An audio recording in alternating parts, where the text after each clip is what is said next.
warahmatullahi wabarakatuh.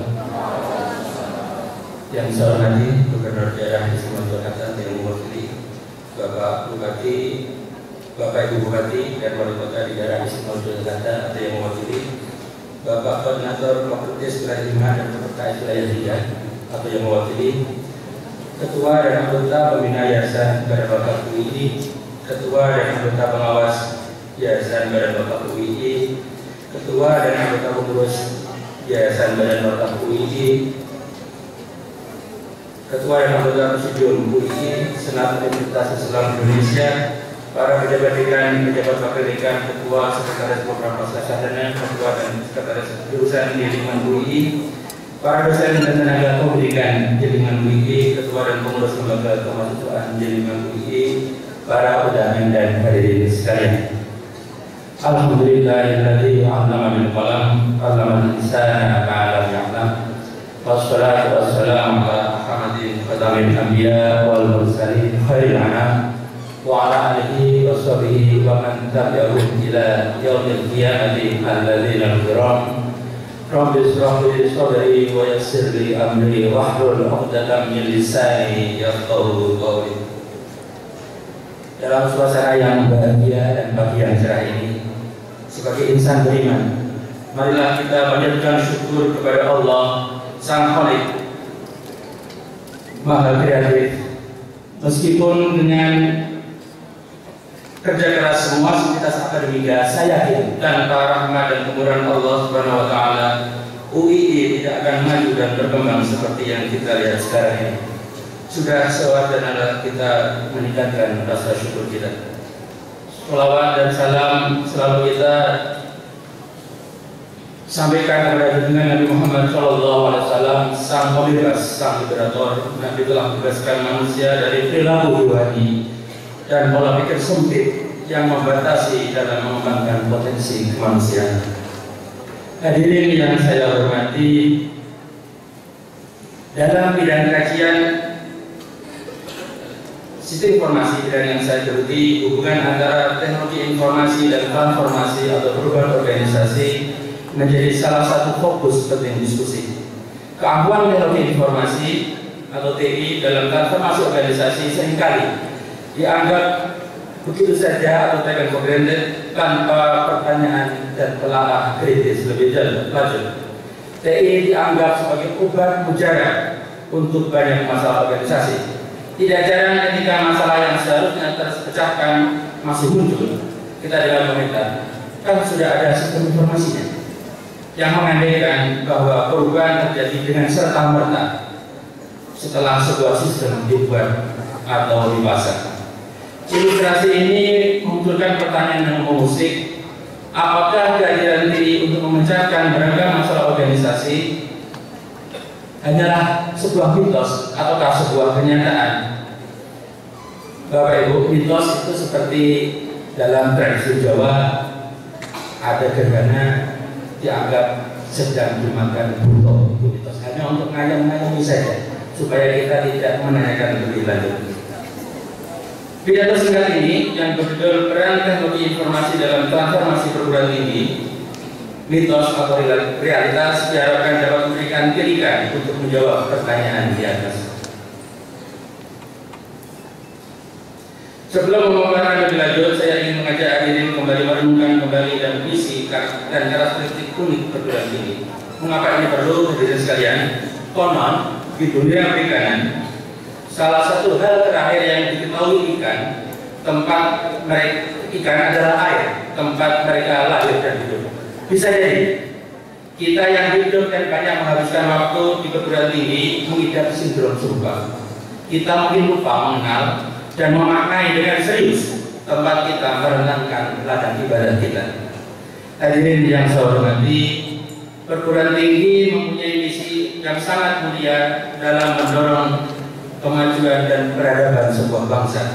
Perguruan tinggi diharapkan menjadi pabrik pengetahuan melalui aktivitas penelitian yang berkualitas, yang kemudian disebarluaskan melalui proses pendidikan dan publikasi dan diaplikasikan dengan beragam program pengabdian kepada masyarakat.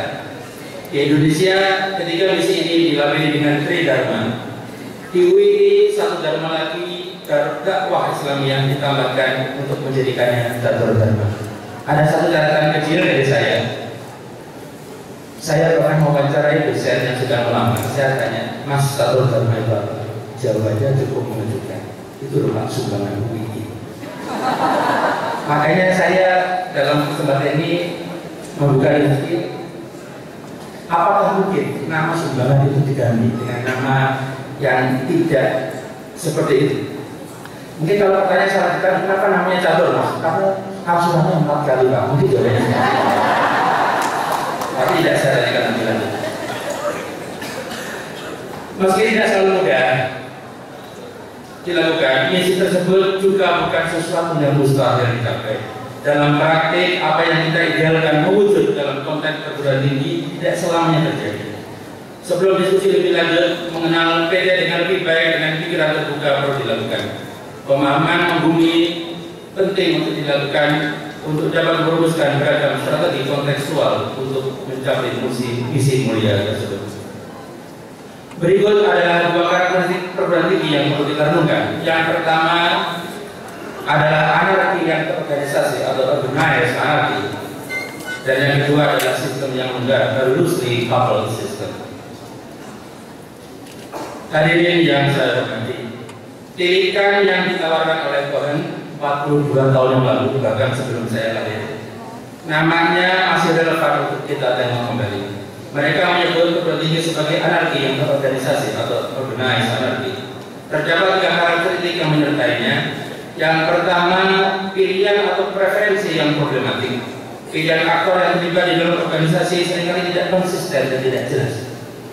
Yang muncul lebih sebagai kumpulan ide yang menggarap dan bukan struktur yang koheren. Kita lebih mudah melihat pilihan berdasarkan tindakan yang dilakukan daripada bertindak seperti pilihan yang sudah dibuat.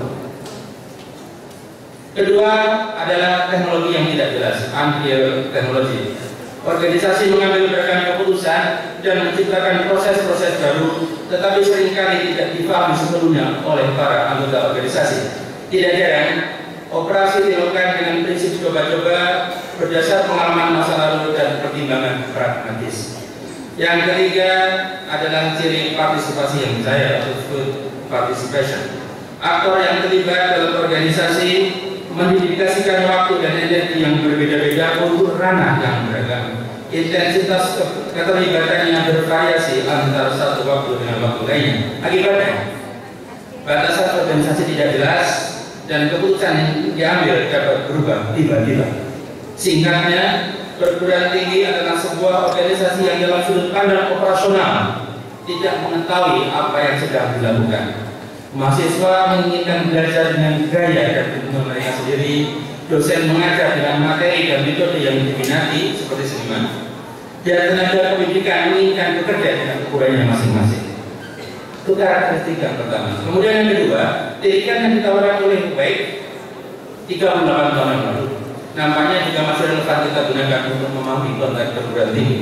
Dia menyebut perguruan tinggi sebagai sistem yang longgar atau loosely coupled system. Hubungan antara elemen di dalamnya sangat rentan. Di dalam sistem yang longgar, elemen-elemennya saling mempengaruhi secara tiba-tiba. Kadang-kadang tidak langsung, hasilnya dapat diabaikan dan memerlukan waktu. Hubungan yang longgar ini mewujud dalam banyak tingkat, mulai dari individu, suborganisasi, aktivitas, intensi, dan tindakan.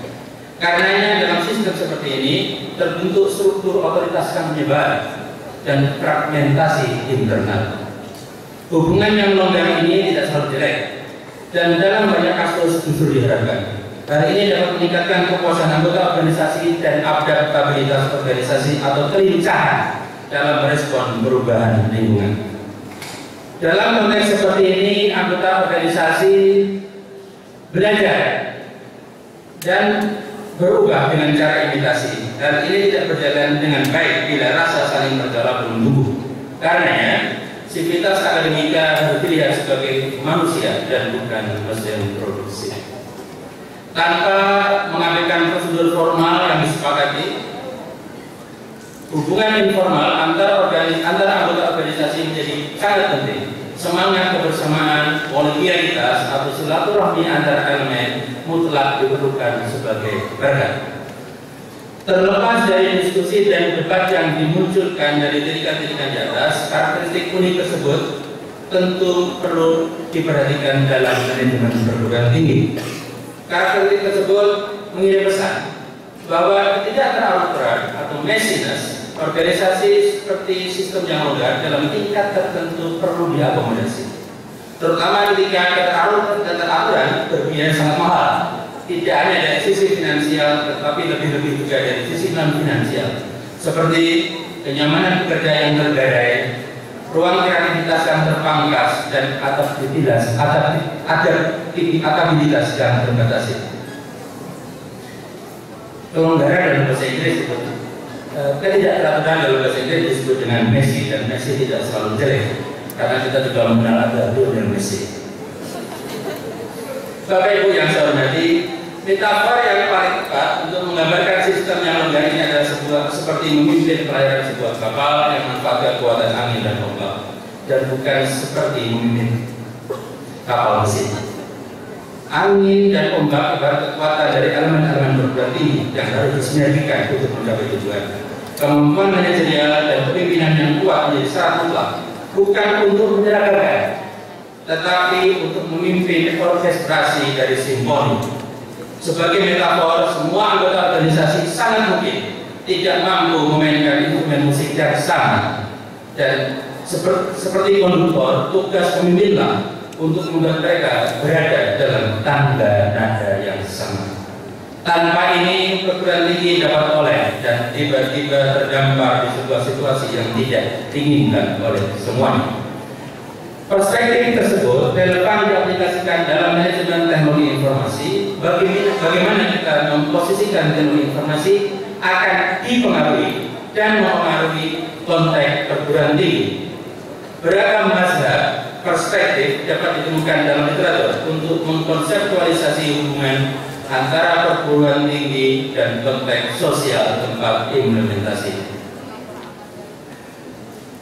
Hadirin yang saya hormati, beragam mazhab konseptualisasi hubungan antara TI dan organisasi dapat kita temukan. Mazhab pertama adalah technological determinism, yang mempercayai bahwa teknologi informasi mempunyai dampak spesifik yang menyebabkan perubahan organisasi secara deterministik. Menurut mazhab ini, tindakan tidak dilihat sebagai hasil dari pilihan sadar dan terencana, tetapi merupakan dampak dari tekanan eksternal di luar kendali aktor organisasi. Mazhab ini ditolak oleh sebagian besar dari kawan sistem informasi karena terlalu sederhana, simplistik. Ini mazhab ini Bapak Ibu bisa bayangkan seperti adanya jalan Kalura sebagai teknologi, kemudian ini kiri kanannya ramai orang berpindah di sana.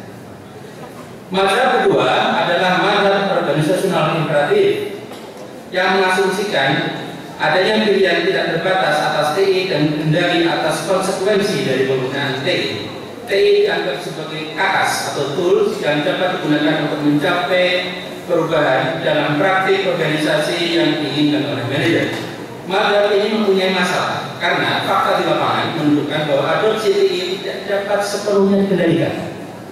Mazhab ini pun sekarang ditolak oleh banyak dedikawan informasi karena terlalu simplistik, karena tidak memungkinkan pengguna teknologi informasi untuk berinisiatif atau memerankan keagenannya, menafikan peluang-peluang yang muncul di lapangan, dan menolak kemungkinan bahwa TI yang digunakan dapat menyimpang seiring berjalannya waktu. Mazhab ini mirip seperti karena ada kampus di UI dan Kalura diperbesar. Jadi ada konteks sosial dulu, kemudian teknologinya mengikuti.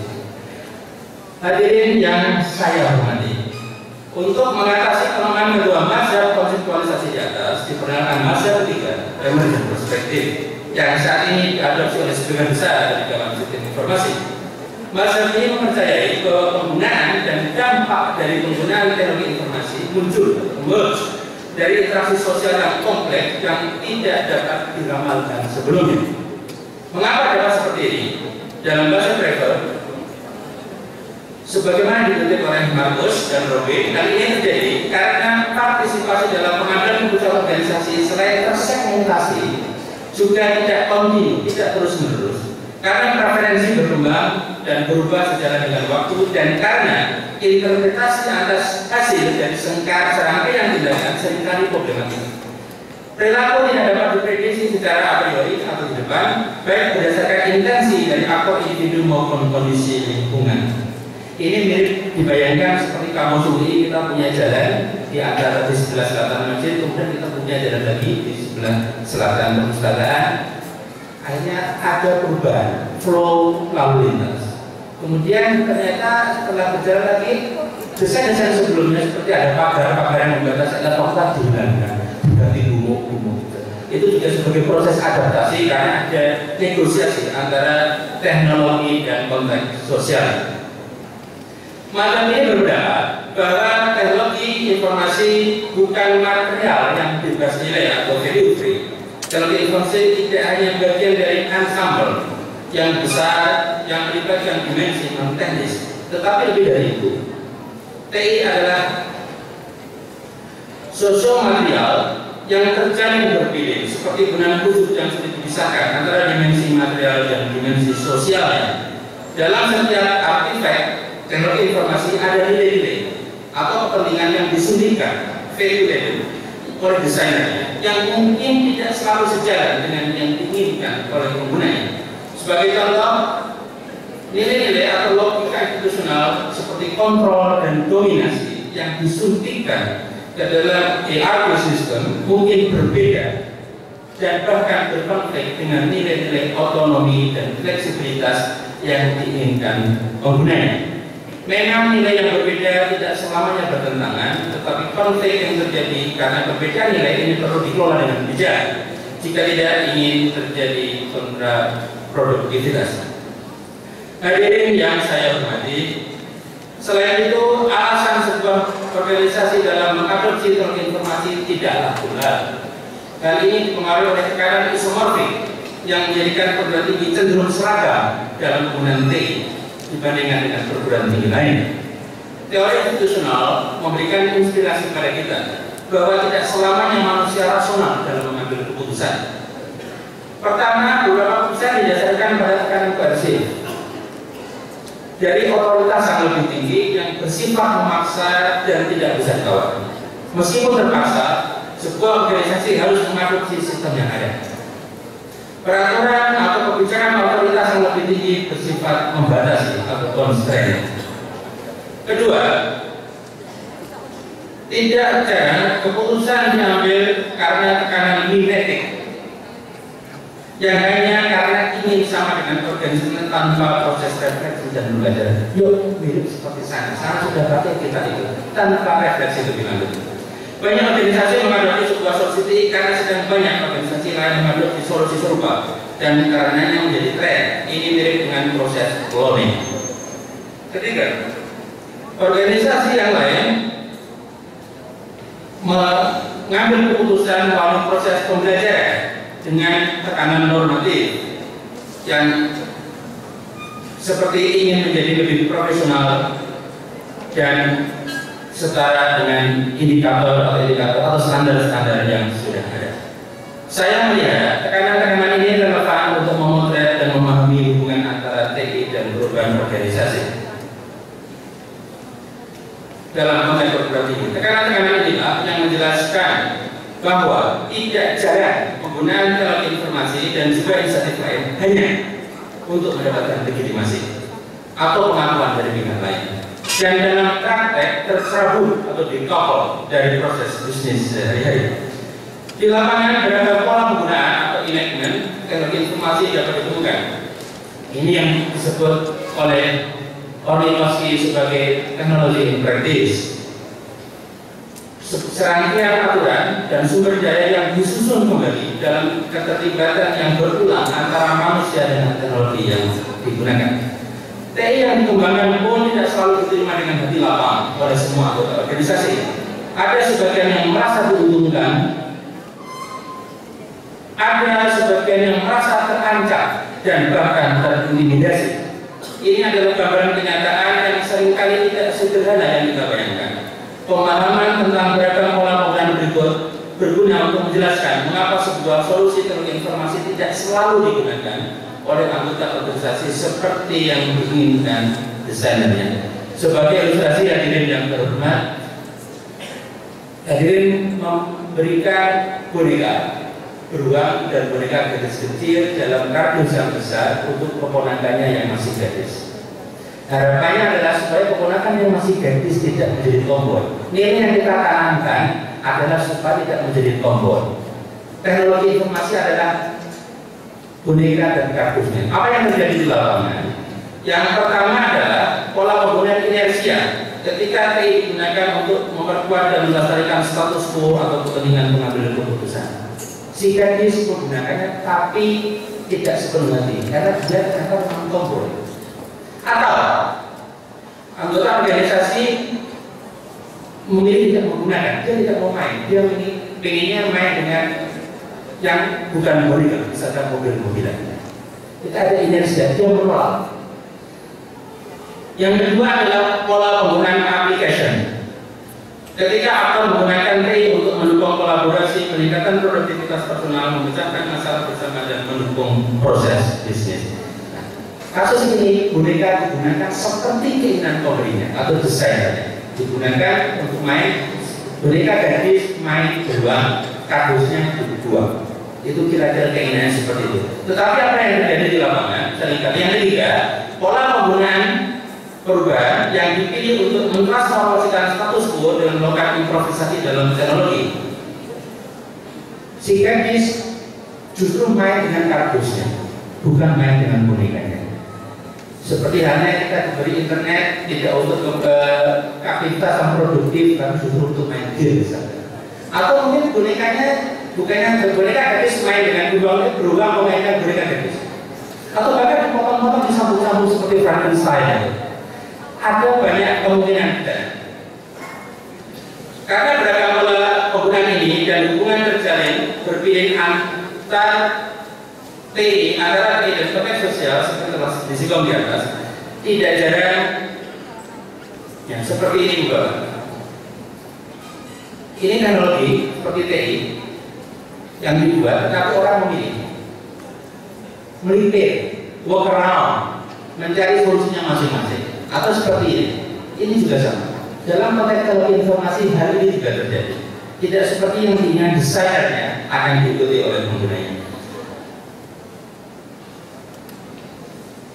Karena beragam pola penggunaan ini dan hubungan terjalin berpilih antara teknologi informasi dan konteks sosial seperti telah disinggung tadi, tidak jarang adopsi TI memunculkan konsekuensi yang tidak diinginkan atau unintended consequences. Tidak semua perubahan dapat diantisipasi di depan. Banyak perubahan yang muncul ketika proses berjalan, emergent changes. Hal ini tidak selalu negatif. Hal ini dapat terjadi karena dipaksa oleh lingkungan yang berubah atau muncul dengan konsekuensi yang tidak diperkirakan sebelumnya.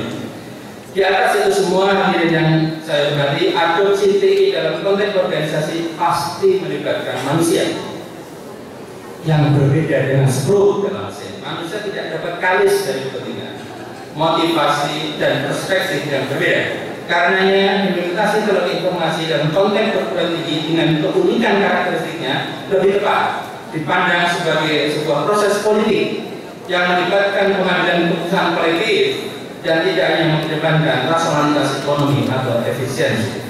Jika ini dilakukan, maka akan dihasilkan TI yang selalu muncul saat pertama kali dikembangkan yang lebih humanis, yang tidak selalu muncul saat pertama kali dikembangkan yang lebih humanis dan tidak mekanistik. Hadirin yang saya hormati, realitas adalah hasil konstruksi sosial yang melibatkan banyak aktor yang seringkali tidak kalis kepentingan, yang berbeda dan bahkan bertentangan atau konflikting. Sekali lagi, penting bagi kita untuk memahami bahwa teknologi informasi bukanlah obat mujarab untuk semua masalah organisasi. Karenanya, jika TI dianggap sebagai solusi dalam mendesain, seharusnya pertanyaan pertama yang wajib diajukan adalah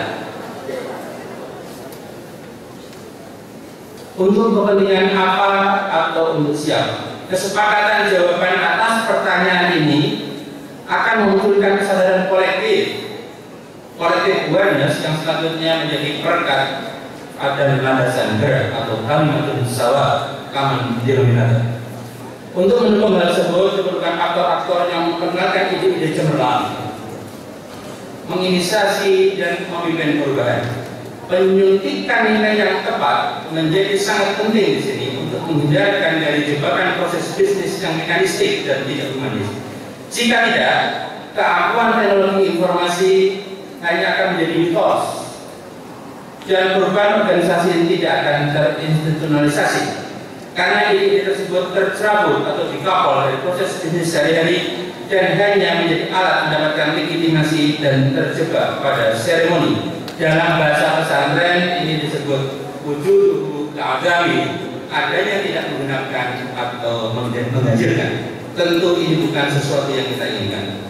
Dalam konteks manajemen teknologi informasi, berbekal beragam konsep dan pengalaman di atas, saya ingin membuka diskusi bagaimana mendesain teknologi informasi yang menggerakkan dan membahagiakan, dan bukan teknologi informasi yang menakutkan dan mengintimidasi karena tidak diiringi dengan perubahan organisasi.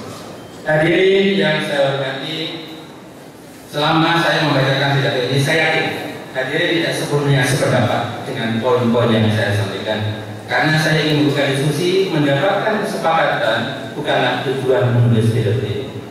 Namun demikian, saya yakin untuk poin-poin berikut hadirin sepakat dengan saya.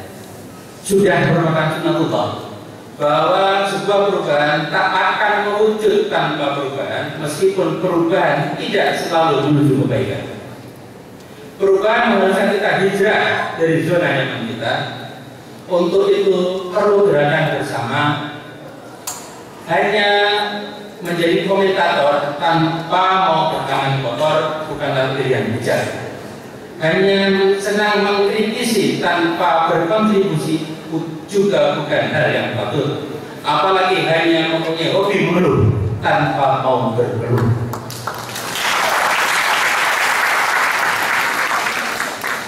Saya ingat tahun 98 pasca revolusi, Gusmus menulis sebuah artikel di Kompas, judulnya menarik. Isinya adalah sebuah ayat dalam Al-Quran, Innallaha la yughayyiru ma biqaumin hatta yughayyiru ma bi anfusihim. Ayat itu ternyata sangat sesuai dengan selera zaman. Waktu berperangan, Gusmus mengatakan itulah ayat revolusi. Sewaktu Orde Baru itulah ayat pembangunan. Setelah reformasi itulah ayat reformasi. Dan ayat itu bisa menjadi dasar kita untuk bergerak ke depan. Kalau sampai saat ini kita masih terlelap dalam zona nyaman kita, 7 ayat pertama surat Al-Muddathir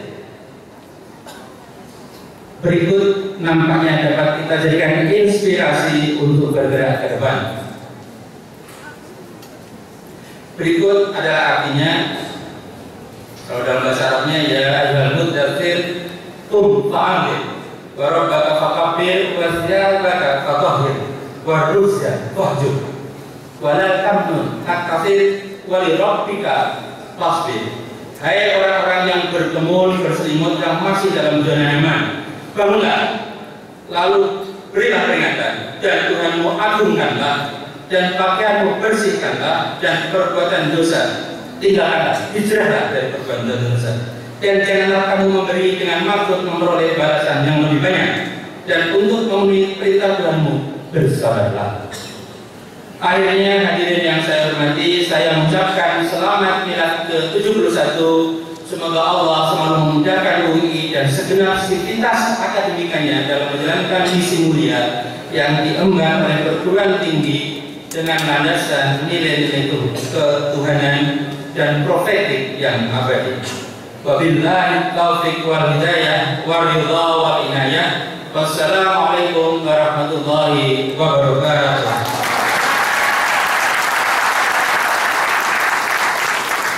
Terima kasih.